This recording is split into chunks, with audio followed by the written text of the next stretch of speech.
사연 속 제보자가 한국인을 표절국 민족이라 불렀습니다. 세계 유수의 교육기관에서 엘리트라 불리던 여성교사.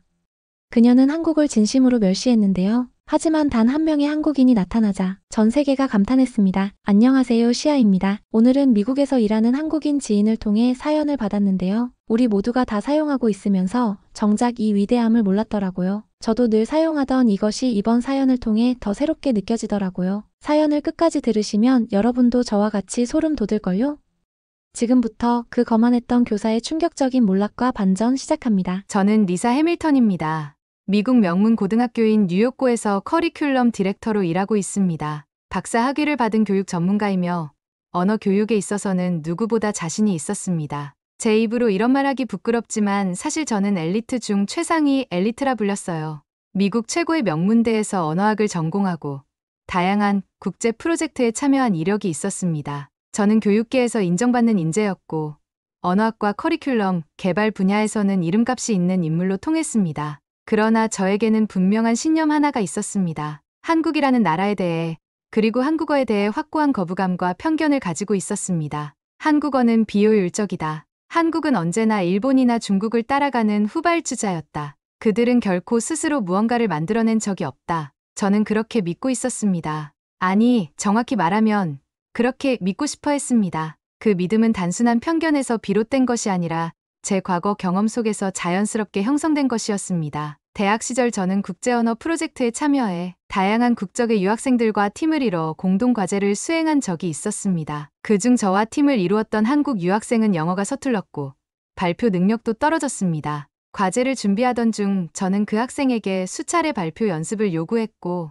직접 자료 수정까지 도맡았지만 막상 발표 당일 그 학생은 주어진 시간 안에 내용을 끝내지 못했고 질문에도 제대로 답하지 못했습니다. 결국 교수는 팀 전체에게 감점을 주었고 저는 A 학점을 눈앞에서 놓쳐야 했습니다. 그 경험은 저에게 단순한 불만이 아닌 하나의 굳은 신념으로 남았습니다. 아시아 인간들은 책임감이 없다. 준비가 안 된 상태로 기회만 얻으려 한다. 저는 그 이후로 어떤 자리에서든 아시아인과 관련된 것을 경계하게 되었고 불신하는 습관이 생겼습니다. 게다가 제 삼촌, 아버지의 형이 90년대 후반 일본계 기업과의 기술 수출 계약에서 큰 손실을 입은 사건은 제 편견을 더욱 굳건하게 만들었습니다. 계약을 체결하고 기술 자료를 공유했지만 이후 해당 기업은 돌연 태도를 바꿨고 결과적으로 미국 본사는 지적재산권 문제로 소송에 휘말렸습니다. 이 사건으로 삼촌은 회사에서 징계를 받았고 퇴사 후 술과 우울증에 빠져 가족들에게도 큰 상처를 남겼습니다. 어린 저는 그 삼촌을 보며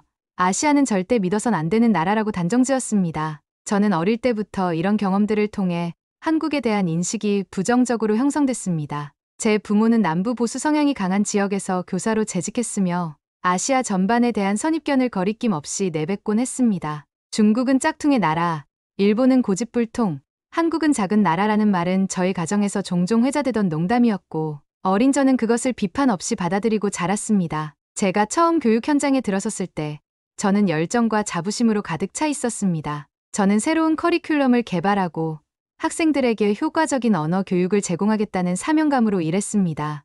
하지만 한국에 대한 부정적 인식만큼은 아무리 시간이 흘러도 바뀌지 않았습니다. 제 머릿속에서 한국은 어디까지나 유행만 쫓는 일관성 없고 체계도 없는 교육적으로 가치 없는 문화였습니다. 제가 부임한 뉴욕 고등학교는 다문화 교육에 앞장서고 있는 지역 명문 고등학교였습니다. 학교는 스페인어, 프랑스어, 중국어, 아랍어 등 다양한 언어 수업을 시도하고 있었고 저는 그 중심에서 기획과 조정을 담당하고 있었습니다. 저는 커리큘럼 전반을 관리하며 언어 교육의 방향성을 설계하는 핵심 역할을 맡고 있었고 대부분의 교사들도 제 전문성을 인정하고 따랐습니다. 하지만 최근 몇 년 새 학생들 사이에서 아시아 문화, 특히 한국 대중문화에 대한 관심이 급격히 높아지기 시작했습니다. 방과 후 소모임에선 한국 드라마를 같이 시청하고 해석하는 모임이 생겨났고 K-팝 댄스 동아리는 전교생이 알고 있는 인기 활동이 되었습니다. 급기야 학생회는 정식으로 학교 측에 한국어 수업 개설을 요청하는 청원을 제출했습니다. 저는 그 소식을 듣자마자 회의에서 강하게 반대 의사를 표명했습니다. 한국어 수업이요? 학생들 시간 낭비 아닐까요?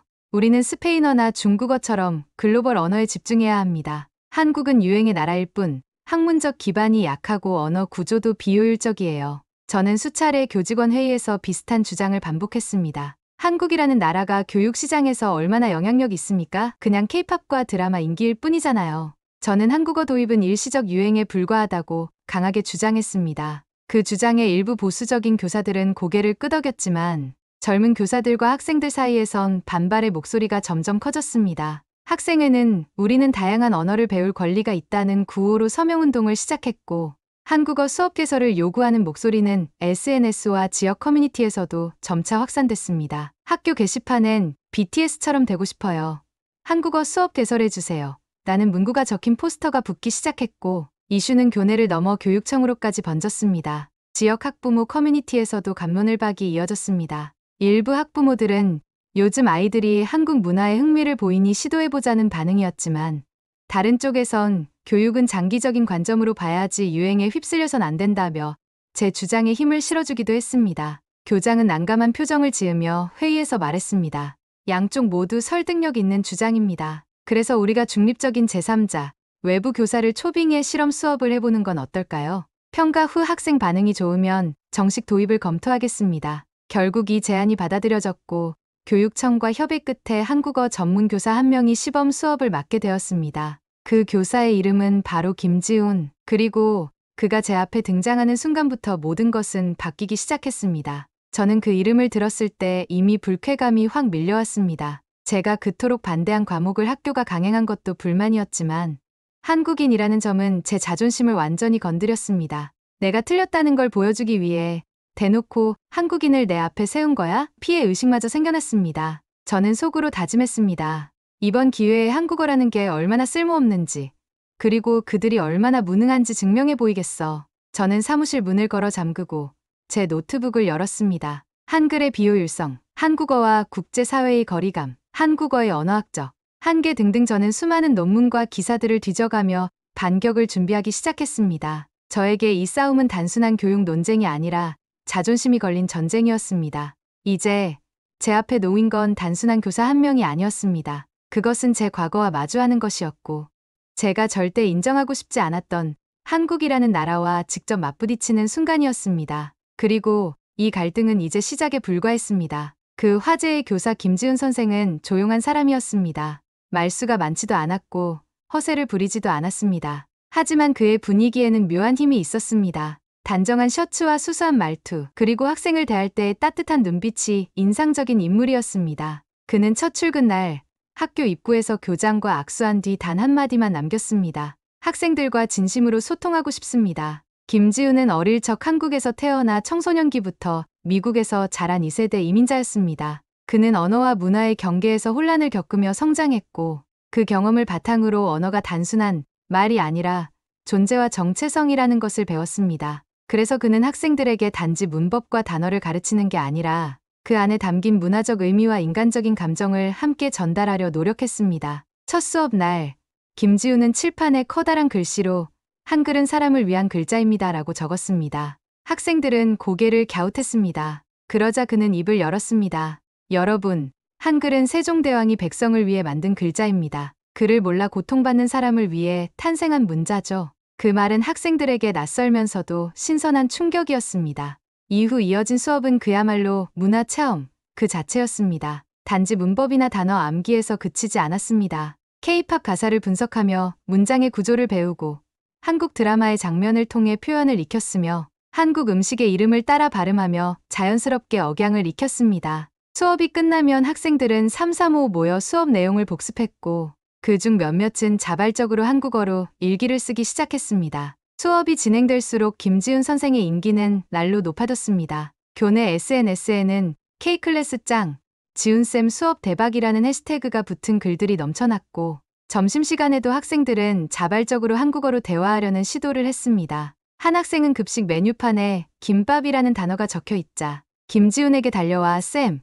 이거 제가 읽었어요. 자랑스럽게 말하기도 했습니다. 이런 변화는 곧 교사들 사이에서도 회자되기 시작했습니다. 일부 교사는 학생들이 이렇게 집중하는 수업은 오랜만에 본다며 긍정적인 반응을 보였지만 저는 그럴수록 더 깊은 불쾌감에 빠져들었습니다. 저는 학생들의 반응이 그저 신기함에서 비롯된 일시적인 열기일 뿐이라고 단정했습니다. 저는 회의 시간마다 손을 들어 말했습니다. 지금 열광하는 분위기 얼마나 갈 것 같습니까? 다음 학기엔 다 식을 겁니다. 우리가 교과의 본질을 잊으면 안 됩니다. 제 말에 고개를 끄덕이는 이도 있었지만 반박하는 교사들도 늘어났습니다. 특히 젊은 교사들은 이렇게 말했습니다. 지금 아이들에게 필요한 건 정체성과 연결된 배움입니다. 단지 시험 점수를 위한 수업이 아니라 스스로 즐기는 학습이잖아요. 저는 제 영향력이 점점 줄어드는 것을 느꼈습니다. 학생들이 복도에서 김지훈을 보며 환호하고 그의 수업을 기다리는 모습은 저에겐 하나의 모욕이었습니다. 저는 그것을 단지 개인적인 감정 문제로 치부하지 않았습니다.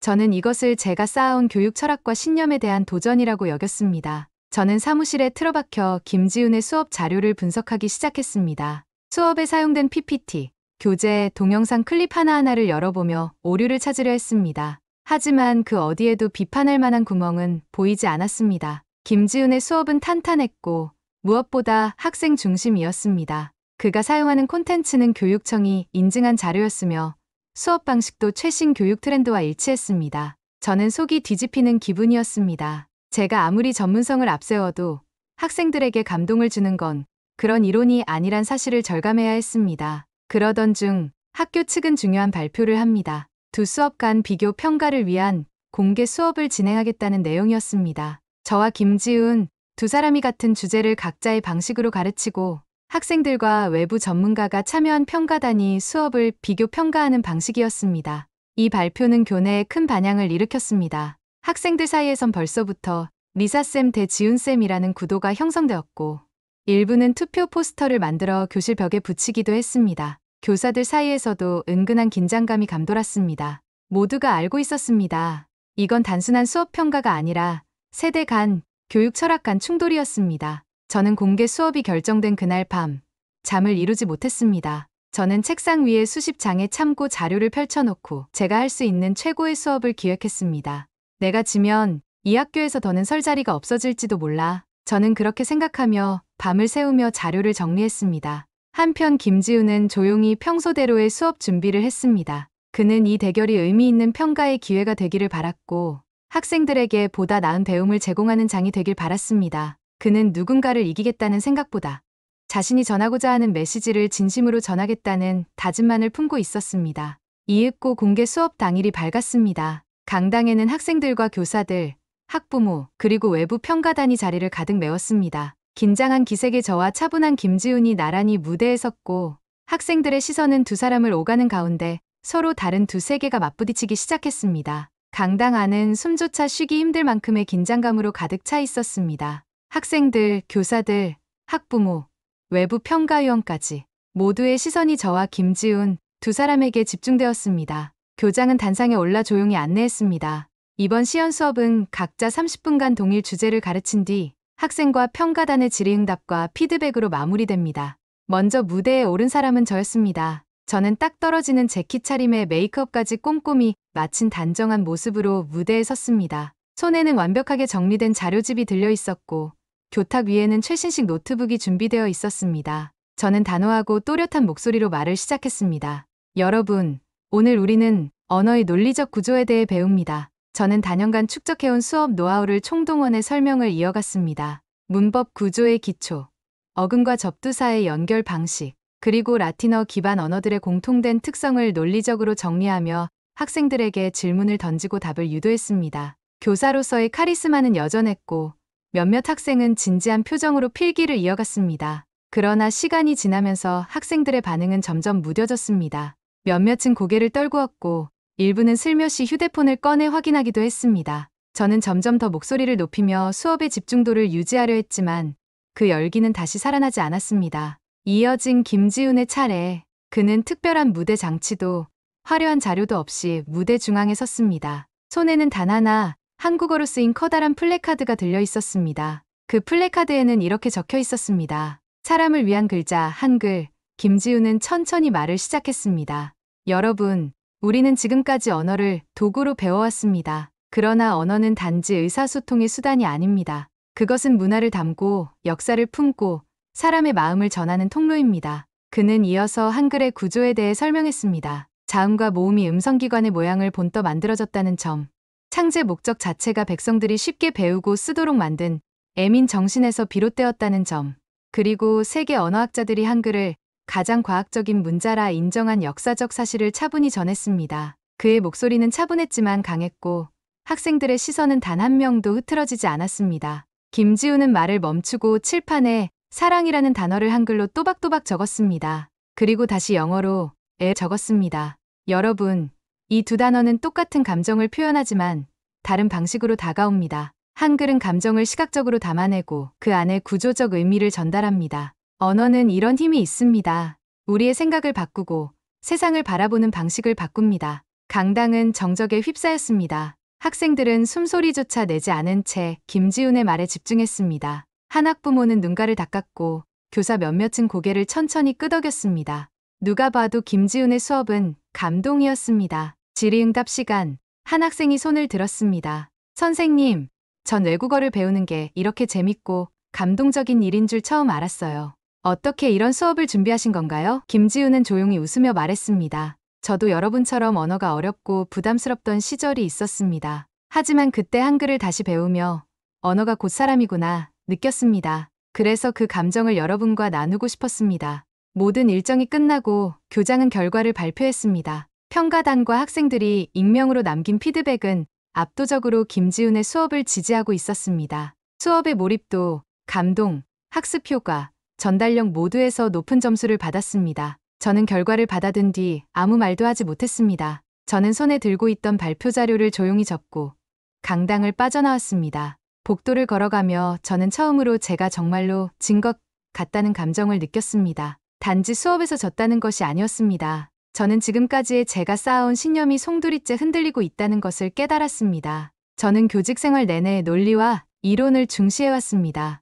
문화적 정체성이나 감동 같은 말은 허울 좋은 장식에 불과하다고 생각해왔습니다. 하지만 김지훈의 수업은 그 감동이야말로 진짜 배움의 본질일 수 있다는 사실을 저에게 가르쳐 주었습니다. 그날 밤, 저는 집에 돌아와 책상 앞에 앉았습니다. 저는 한참 동안 아무 말 없이 노트북 화면을 바라보았습니다. 그리고 조용히 검색창에 이렇게 적었습니다. 한글 창제 원리에 대해 저는 처음으로 진심을 담아 한국에 대해 알아보고 싶다는 마음이 들었습니다. 저는 처음으로 제가 틀렸을 수도 있다는 생각을 했습니다. 그리고 그 생각이 들자 마음 한구석에서 이상하게도 안도감 같은 감정이 피어오르기 시작했습니다. 이 순간부터 제 세계는 조금씩 바뀌기 시작했습니다. 다음 날 아침, 저는 무언가에 홀린 사람처럼 일찍 출근했습니다. 밤새 검색한 수많은 자료가 머릿속을 떠나지 않았습니다. 훈민정음, 세종대왕, 창제원리, 조합형 문자, 천지인 철학. 저는 처음 듣는 이 단어들이 왜 이토록 가슴을 뛰게 만드는지 알 수 없었습니다.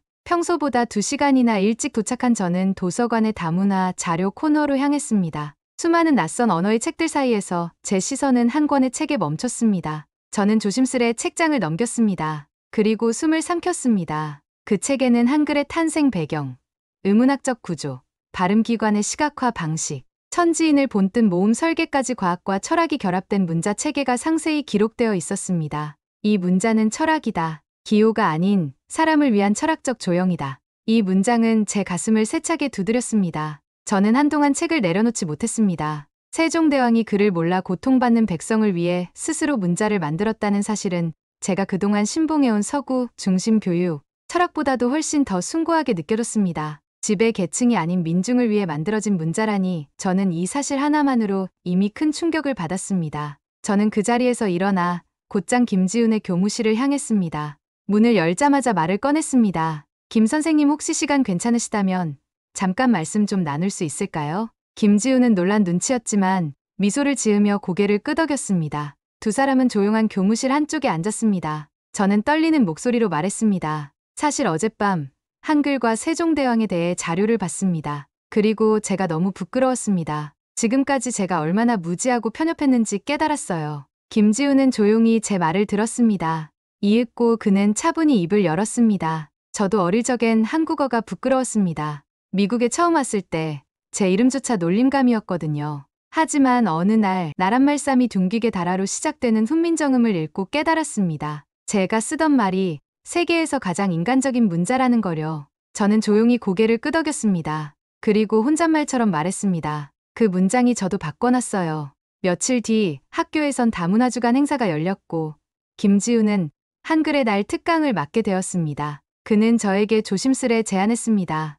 혹시 사회를 함께 보실 수 있을까요? 외국인의 시선으로 한국어를 바라본 이야기, 학생들이 더 깊이 와닿을 것 같아서요. 저는 망설였지만 이내 고개를 끄덕였습니다. 배워가는 입장에서 이야기하는 게 더 진실할 수 있겠네요. 행사 당일, 강당은 가득 찬 학생들과 교사, 학부모들로 북적였습니다. 무대 위에 오른 저는 마이크를 들고 천천히 말했습니다. 저는 이틀 전까지만 해도 한국어를 단지 K-팝의 부속물 정도로 생각했습니다. 하지만 지금은 확신할 수 있습니다. 한국어는 단순한 유행이 아닙니다. 그것은 철학이고 과학이며 무엇보다 사람을 위한 문자입니다. 저는 조심스럽게 종이 한 장을 펼쳤습니다. 훈민정음, 백성을 가르치는 바른 소리. 이 6글자가 제 인생의 철학을 뒤흔들었습니다. 청중은 조용히 제 말에 귀를 기울였습니다. 교사들은 고개를 끄덕였고 학생들은 조용히 휴대폰으로 제 말을 녹화했습니다. 무대 옆에서 지켜보던 김지우는 잔잔히 웃으며 박수를 보냈습니다. 그날 이후 저는 제 수업에 언어의 철학이라는 단원을 새롭게 추가했습니다. 저는 매 수업 시간 한 문장씩 다양한 언어의 철학적 배경을 소개했고 그중 가장 자주 다루는 건 한글이었습니다. 여러분, 오늘은 왜 한글의 모음, 이는 사람을 뜻하는지 이야기해 볼게요. 학생들은 제 수업을 더 이상 지루하다고 생각하지 않았습니다. 그들은 제 변화된 모습을 느꼈고 그것은 교실 안에 조용한 감동을 퍼뜨렸습니다. 그리고 어느 날 수업이 끝난 뒤 한 여학생이 다가왔습니다. 선생님, 저 한국 유학 프로그램에 지원하고 싶어요. 혹시 추천서 써주실 수 있을까요? 저는 놀라며 고개를 끄덕였습니다. 물론이죠. 내가 해내고 싶다면 전적으로 응원할게요. 그날 저는 사무실로 돌아와 제 노트북을 열고 처음으로 추천서 한국 유학 지원자를 제목으로 문서를 작성하기 시작했습니다. 저는 더 이상 한국을 낯선 나라로 느끼지 않았습니다. 이제 제 마음속엔 경계도 편견도 없었습니다. 저는 진심으로 생각했습니다. 나는 오늘 진짜 교육자가 된 것 같다. 며칠 후 김지우는 저에게 조용히 다가와 말했습니다. 혹시 다음 주에 한국에 함께 가보실 수 있으시겠어요? 한국교육부 산하연구소에서 세계 언어교육 혁신 프로그램에 우리 학교를 초청했습니다. 저는 잠시 고민했지만 이내 고개를 끄덕였습니다. 물론이죠. 지금의 저는 그 나라를 직접 보고 싶어졌어요. 그리고 며칠 뒤 두 사람은 함께 인천국제공항에 도착했습니다. 공항의 규모와 시스템은 제 예상을 훌쩍 뛰어넘었습니다. 이렇게 조용하고 질서정연한 공항은 처음이에요. 게다가 입국 심사 속도가 말도 안 되네요. 숙소에 도착한 뒤 두 사람은 서울 시내를 둘러보았습니다. 지하철은 1분 단위로 정확히 운행됐고 노약 좌석은 텅 비어 있었습니다. 거리에는 쓰레기 하나 없었고 밤 10시가 넘은 시각에도 여고생들이 안전하게 귀가 중이었습니다. 저는 중얼거렸습니다. 대체 어떻게 이런 질서를 유지하는 거죠? 다음 날 둘은 대한민국 교육부 산하 미래언어연구센터를 방문했습니다. 저는 이곳이 단순한 교육시설이 아니라는 것을 바로 눈치챘습니다. 입구에 들어서자마자 자동 출입 시스템이 작동했고 실내는 AI 음성 비서가 방문객을 안내했습니다. 센터에서는 전 세계 50여 개국에 수출 중인 한글 기반 스마트 러닝 플랫폼 시연이 진행 중이었습니다. 김지훈이 설명했습니다. 이건 AI가 발음을 실시간 분석해서 교정해주는 시스템입니다. 그리고 이건 아이들이 게임처럼 배우는 한글 문자 놀이, 이쪽은 문자 창제 원리를 코딩으로 체험하는 콘텐츠입니다. 저는 놀라움을 감추지 못했습니다. 이건 그냥 교육이 아니라 기술이에요. 혁신 그 자체예요. 센터에서는 한글의 과학적 구조를 활용한 디지털 학습 콘텐츠 외에도 초등학생부터 노년층까지 맞춤형 언어 학습 자료를 제공하고 있었습니다. 그리고 가장 제 눈을 끌었던 건 훈민정음 코딩이라는 코너였습니다. 그곳에서는 초등학생들이 한글 창제 원리를 응용한 기초 코딩을 배우고 있었습니다. 이런 방식이라면 누구든 글자를 배우며 동시에 논리력까지 키울 수 있겠네요. 저는 말끝을 흐리며 감탄했습니다. 이어진 한국의 초등학교 수업 참관에서 저는 다시 한번 충격을 받았습니다. 교사 한 명과 AI 튜터가 동시에 수업을 진행하고 있었고 모든 학생이 각자 태블릿으로 실시간 피드백을 받으며 수업을 따라가고 있었습니다.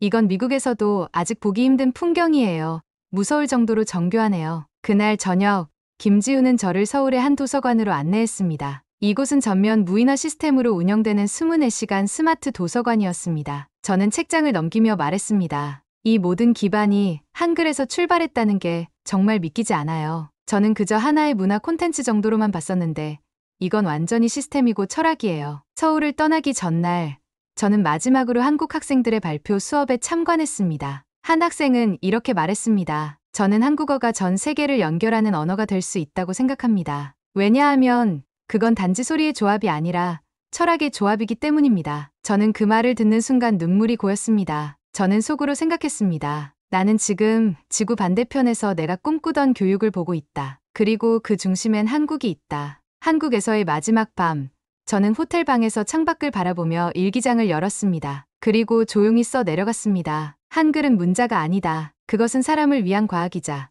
철학이다. 오늘 나는 다시 태어났다. 한국에서 돌아온 뒤 제 삶은 전과 달라져 있었습니다. 저는 학교 복도에서 학생들이 장난삼아 던진 리사쌤, 한국어 수업 안 하세요? 농담에도 웃으며 답할 수 있게 되었습니다. 물론 하지. 이제는 내가 제일 좋아하는 과목이 됐거든요. 저는 김지훈과 함께 교내에 한글 체험 주간을 기획했습니다. 학생들은 훈민정음 체험 부스에서 직접 자음과 모음을 조합해 자신의 이름을 적어보며 신기해했고 한글로 나만의 티셔츠 만들기, 수업은 참가 신청이 폭주할 정도로 인기였습니다. 저는 행사에 참여하는 학생들을 보며 마음 한켠이 따뜻해졌습니다. 예전 같았으면 절대 이해하지 못했을 그들의 열정을 이제는 진심으로 공감할 수 있었습니다. 하지만 진정한 변화는 그보다 더 깊은 곳에서 일어났습니다. 어느 날 교육청에서 교사 연수 발표 제안을 받게 되었습니다. 해외문화 수용과 언어 교육의 통합적 접근이라는 주제로 발표를 요청받았을 때 저는 망설이지 않았습니다. 저는 연단에 올라 제가 직접 겪은 변화를 솔직하게 털어놓았습니다. 저는 한때 한국어를 무시했고 한국이라는 나라에 대해 많은 편견을 갖고 있었습니다. 하지만 제가 틀렸다는 걸 인정합니다. 한국어는 단지 소리의 집합이 아닌 인간에 대한 철학적 배려로 설계된 문자이며 한국은 그것을 가장 인간적으로 풀어낸 나라입니다. 제 발표는 많은 교사들에게 감동을 안겼고 일부는 눈시울을 붉히기도 했습니다. 발표가 끝난 후 한 교사가 다가와 말했습니다. 리사, 당신 이야기를 들으며 저도 제가 가진 선입견을 반성하게 되었어요. 고마워요. 이후 저는 교내에서 한국어 입문 수업을 정규 커리큘럼으로 편성하는 데 성공했습니다. 더불어 김지훈과 함께 다문화 언어교육 워크숍을 주최하여 한국뿐 아니라 베트남, 태국, 필리핀 등 아시아 여러 나라의 언어와 문화를 함께 소개하는 자리를 마련했습니다. 이 프로그램은 학생들뿐 아니라 학부모들에게도 깊은 인상을 남겼고 지역 방송국에서도 특집으로 취재할 만큼 큰 반향을 일으켰습니다. 지역교육청에서는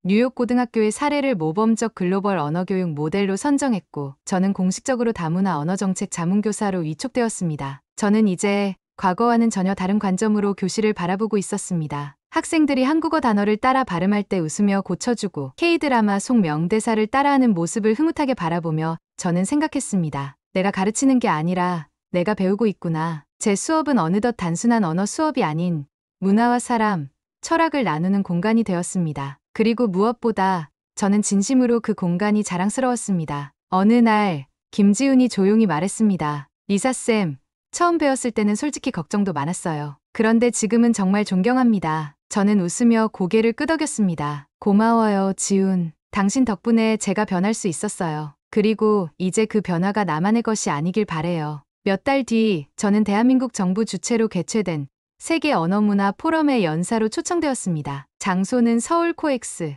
저는 세계 40여 개국에서 모인 교육자들과 학자들 앞에 섰습니다. 무대에 오르기 전 저는 깊은 숨을 내쉬었습니다. 그리고 천천히 말문을 열었습니다. 저는 과거의 한국어를 단지 유행을 좇는 도구로 여겼습니다. 그러나 오늘 저는 확신합니다. 한국어는 미래를 위한 언어이며 그 안에는 인류가 나아가야 할 철학이 담겨 있습니다. 청중의 표정이 달라졌습니다. 저는 이어서 말했습니다. 한글은 세계 유일의 발음기관 기반 문자입니다. 자음과 모음이 체계적으로 조합되어 문자 사용에 있어 오류 가능성이 가장 낮습니다. 이미 다수의 언어학자가 한글을 21세기형 문자로 인정하고 있고 디지털 문자와 효율성에서도 한글은 로마자보다 3배 이상 우수하다는 연구 결과도 나와 있습니다. 저는 무대 위 스크린에 AI 기반 한글 학습 시스템을 소개하며 한글의 구조가 어떻게 글로벌 언어 교육과 기술 융합에 최적화되어 있는지를 설명했습니다. 제가 목격한 한국은 기술과 인문학, 철학이 조화를 이루는 나라였습니다. 단지 경제 성장에 그치지 않고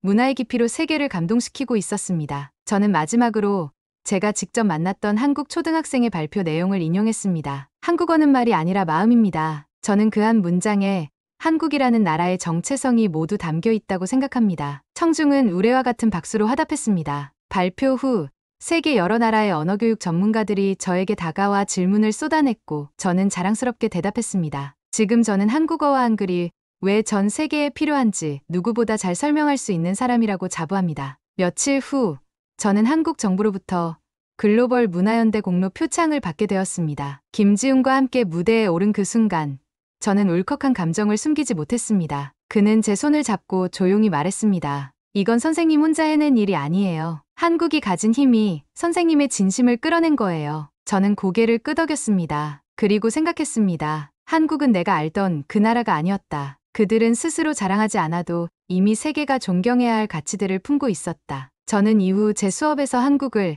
학습의 도구가 아닌 배움의 모델로 소개했습니다. 제 교재에는 이렇게 적혀 있었습니다. 대한민국은 기술력의 나라일 뿐 아니라 철학의 나라입니다. 한글은 세계가 따라 배워야 할 인류 공동의 자산이며 한국인의 교육열은 미래 세대가 본받아야 할 정신입니다. 저는 이제 단순한 교육자가 아닌 한국을 세계에 전하는 메신저가 되어 있었습니다. 몇 년 후 저는 미국 동부의 한 대학교에서 글로벌 언어 철학 과목을 강의하고 있었습니다. 제 강의는 늘 만석이었고 학생들은 한글의 철학적 구조, 한국 교육 시스템의 혁신 등에 높은 관심을 보였습니다. 제 강의 교재는 영어로 번역된 훈민정음 해설과 한국어와 인간 중심 문자 시스템이었고 그 서문에는 이렇게 쓰여 있었습니다. 내가 처음 이 언어를 만났을 때 나는 그것을 가볍게 보았다. 그러나 그 깊이를 마주한 순간 나는 다시 배우는 사람이 되었다. 제 삶은 이제 완전히 바뀌어 있었습니다. 수업을 마친 후 학생들은 줄지어 저에게 질문을 쏟아냈고 한국에서 유학하려면 뭘 준비해야 하나요? 한글의 자음 구조를 다시 설명해 주세요. 같은 말들이 자연스럽게 오갔습니다. 그리고 어느 날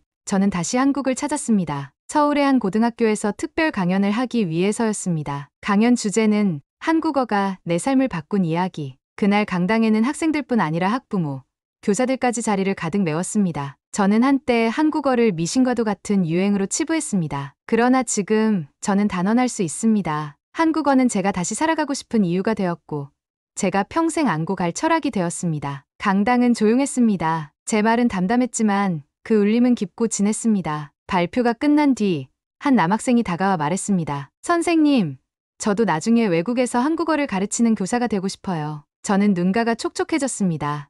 넌 이미 시작하고 있어. 그날 밤 저는 인천공항 출국장에 앉아 여권을 꺼내며 다시 한번 대한민국이라는 나라를 바라보았습니다. 공항 대기실에서 울려 퍼지는 안내방송, 사람들의 질서정연한 이동, 디지털 사이니지에 흐르는 다국어 환영 문구들. 그 모든 것이 저에겐 익숙하면서도 경이롭게 다가왔습니다. 비행기에 오르기 전 저는 제 노트북을 열고 마지막 강연의 내용을 정리했습니다. 그리고 마지막 줄에 이렇게 적었습니다. 내가 다시 시작하게 만든 건 한 나라의 기술이나 경제력이 아니었다. 그것은 한국인의 철학, 한글에 담긴 따뜻함, 그리고 교육을 향한 진심이었다. 나는 오늘도 한국을 가르치며 그 감동을 전하고 있다. 제 비행기는 천천히 활주로를 달려 이륙했고 저는 창밖으로 멀어지는 서울의 야경을 바라보며 속삭였습니다. 고마워요, 대한민국. 당신 덕분에 저는 더 나은 사람이 되었습니다. 그리고 화면에는 자막이 하나 떠올랐습니다. 지금의 대한민국은 과거 여러분의 희생과 헌신이 만들어낸 기적입니다. 한국이 자랑스럽습니다. 자, 오늘 사연은 여기까지입니다. 요즘 미국뿐 아니라 유럽인도 한국어를 배우러 교환학생 수가 증가하는 걸 저도 체감하고 있어요. 이번 사연을 통해 외국 유학생이 왜 한국을 찾아오는지 알게 되었어요. 앞으로도 유익하고 좋은 사연 가지고 올 테니 구독 버튼 눌러주시고 좋아요 눌러주세요. 댓글까지 남겨주시는 여러분이 사랑입니다.